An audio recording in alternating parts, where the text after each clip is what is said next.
ઈસાર 2026 વંધત્વ વિષય પર 30મું વાર્ષિક સંમેલન ડોક્ટર આર.જી. પટેલના નેતૃત્વ હેઠળ Ahmedabad Indian society for assisted reproduction દ્વારા ઈસાર વિષય પર 30મી વાર્ષિક કોન્ફરન્સનું આયોજન કરવામાં આવ્યું છે, જે 20થી 22 ફેબ્રુઆરી દરમિયાન અમદાવાદમાં યોજાશે.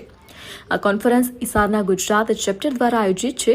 દેશ અને વિદેશમાંથી વંધત્વ અને પ્રજનન ચિકિત્સા ક્ષેત્રના અગ્રણી નિષ્ણાંતો તેમાં ભાગ લેશે. કોન્ફરન્સમાં 3000થી વધુ પ્રતિનિધિઓ અને 800થી વધુ રાષ્ટ્રીય તેમજ આંતરરાષ્ટ્રીય નિષ્ણાંતો હાજરી આપશે. તેમાં ગાયનેકોલોજિસ્ટ, આઈવીએફ નિષ્ણાંતો, એમ્બ્રિયોલોજિસ્ટ, સંશોધકો અને વૈજ્ઞાનિકો હાજર રહેશે. ટેકનિકલ સેશન અંતર્ગત પ્રતિષ્ઠિત વ્યાખ્યાન, નિષ્ણાંત પેનલ ચર્ચાઓ, ચર્ચા સત્રો અને પ્રાયોગિક વર્કશોપ યોજાશે. ખાસ કરીને અસિસ્ટેડ રિપ્રોડક્ટિવ વંધ્યત્વ અને આઈવીએફ ક્ષેત્રની નવી શોધો પર વિશેષ ફોકસ રહેશે. આયોજક અધ્યક્ષ ડોક્ટર આર.જી. પટેલે જણાવ્યું કે બદલાતી જીવનશૈલી, મોડા લગ્ન, કામનો તણાવ અને આરોગ્ય સમસ્યાઓના કારણે વંધત્વના કેસોમાં વધારો થઈ રહ્યો છે. હું doctor R G. Patel, IVF specialist, sunflower hospital, Ahmedabad.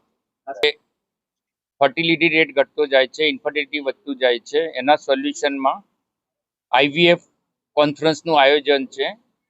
3 દિવસનું કોન્ફરન્સ છે. શુક્રવારે અને શનિવારે મેઇન કોન્ફરન્સ છે. રવિવારે વર્કશોપ છે. 8 જેટલી વર્કશોપ રાખેલી છે.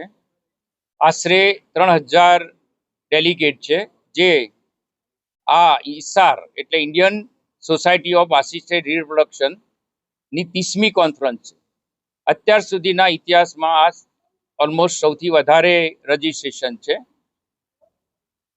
અરાઉન્ડ 35 ઇન્ટરનેશનલ ફેકલ્ટી છે.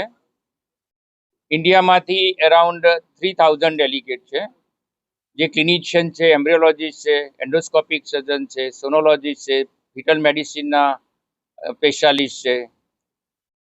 એના આ વિષયના સક્સેસ વધે, સરળતા વધે, સસ્તી ને સારી સુવિધાઓ જરૂરિયાતમંદ સુધી પહોંચે એ માટેનું વાત વિમર્શ કરવામાં આવશે.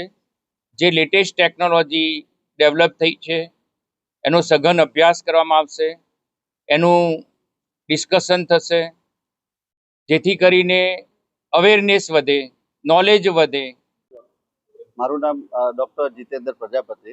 હું આઈવીએફ કન્સલ્ટન્ટ અને ડાયરેક્ટર સૃષ્ટિ આઈવીએફ સેન્ટર, મહેસાણા. ખાસ કરીને કયા પ્રકારની ટેકનોલોજીનો ઉપયોગ થશે કોન્ફરન્સમાં અને એઆઈનો ખાસ કરીને કઈ રીતે ઉપયોગ થશે?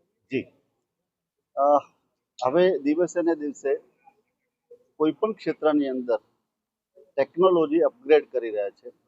તો હવે આ જે ટેસ્ટી બેબીની સારવાર છે એમાં પણ ટેકનોલોજીનું અપડેશન જવા થઈ રહ્યું છે.